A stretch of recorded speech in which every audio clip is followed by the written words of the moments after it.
अभी अभी कृष्ण जन्माष्टमी मनाई गई है, लेकिन जब हम भगवान कृष्ण के जीवन से कुछ सीखते ही नहीं हैं तो बार बार जन्माष्टमी मनाने से क्या फ़ायदा। तो आइए ज्ञान गंगा के इस 3 पत्ती कार्यक्रम में हम भगवान कृष्ण के जीवन से सीखने वाली 7 बातें आपसे साझा करते हैं। पहला नंबर 1 आता है कि जन्म लेते ही उनके माता पिता उनसे छूट गए। जिन्होंने लालन पालन किया था वे माता पिता भी 14 वर्ष की अवस्था में उनसे छूट गए। उनके सारे मित्र और यहाँ तक कि उनका प्यार राधा वो भी उनसे छूट गए, सब कुछ छूट गया। मथुरा गए तो मथुरा भी उनसे छूट गया। द्वारिका में उन्होंने अपना जीवन बिताया, राजा बने और अंत में द्वारिका भी उनसे छूट गई।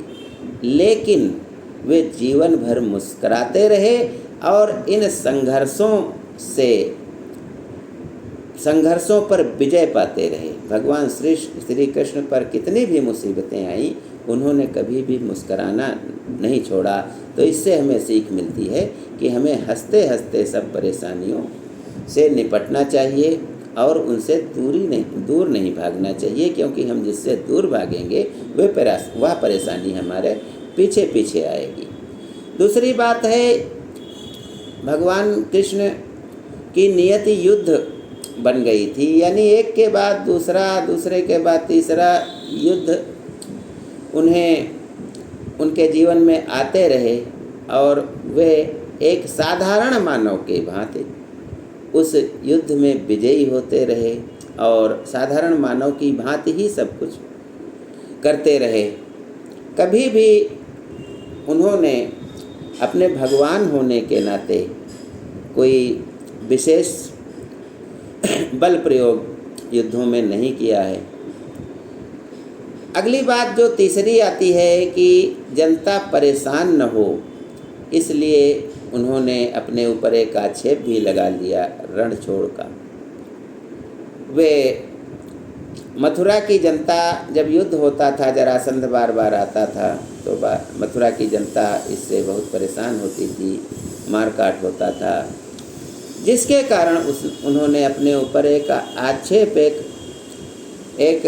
आक्षेप भी लगा लिया कि वे रणछोड़ कहलाए, यानी युद्ध को देख करके भाग गए। जबकि क्षत्रिय का नियम होता है कि युद्ध सामने हो तो उसको छोड़ करके नहीं भागता है, या उसकी कायरता में आता है, कायरता के रूप में आता है।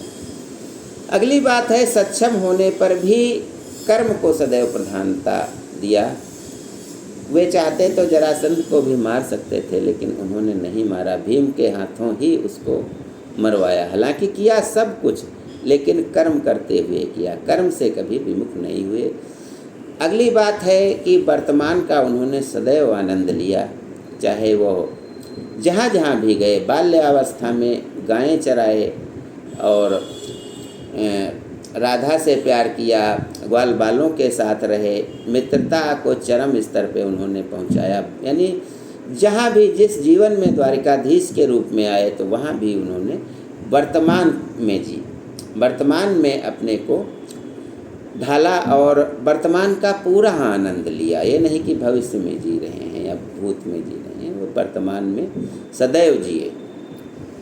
जो छूट गया वो छूट गया, वर्तमान ही उनका असली जीवन का उद्देश्य बना। अगली बात है कि समय के अनुसार उन्होंने कार्य किया। जहाँ बंसी की ज़रूरत हुई बंसी बजाया, जहाँ गीता के उपदेश की ज़रूरत हुई गीता का उपदेश सुनाया, और जहाँ चक्र की ज़रूरत हुई वहाँ चक्र चलाया। तो समय के अनुसार उन्होंने सारे कार्य किए। और आखिरी बात यह है कि उन्होंने किसी कार्य को छोटा नहीं समझा, इसीलिए वे अर्जुन के भगवान होते हुए भी महाभारत में अर्जुन के सारथी के रूप में रहे। उन्होंने सारथी होना स्वीकार किया, जबकि सारथी सूत पुत्र कर्ण था, सारथी का लड़का था तो सूत पुत्र कहलाता था, लेकिन उन्होंने ऐसा नहीं किया। उनकी निगाह में कोई भी काम छोटा बड़ा नहीं होता है। ज्ञान गंगा में बस आज इतना ही। जय हिंद, जय भारत।